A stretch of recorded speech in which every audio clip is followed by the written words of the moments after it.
Yo, what is going on, guys? It is Jonathan back again with the weekly scuffle, and I'm here to talk about Naoya Inoue versus MJ Akmadaliev and what I think of this fight. Honestly, I think it's a great fight. It's being kind of overshadowed, at least here in the United States, by Canelo Alvarez versus Bud Crawford, which of course is a mega fight.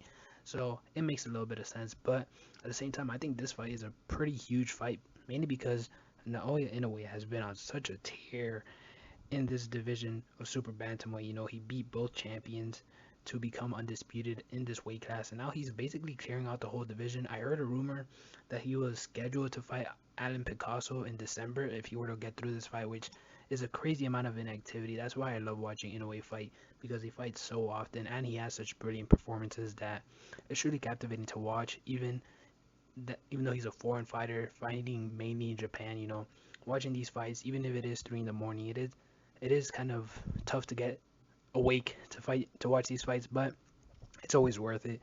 In a way, has never let me down when I watch his fights.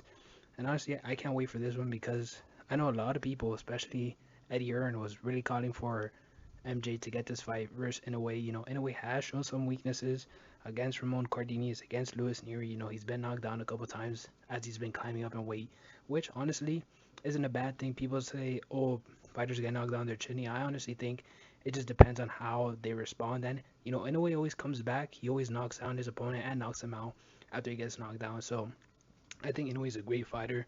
Definitely top three pound for pound right now for me. And I think this fight is going to be a massive fight. I got Inoue winning this fight. I think he's going to be a lot more cautious because I think he will respect Akhmadaliev's capabilities. He is a former unified champ. So it's going to be very interesting to watch this fight, see how it all plays out. But I do got Inoue winning by knockout, I believe, in around round 10 or 9. And it's going to be very fun to watch. Definitely going to have to wake up ready to watch this one. But I think it'll be well worth it. With that being said, we'll see how all this plays out and see you next time.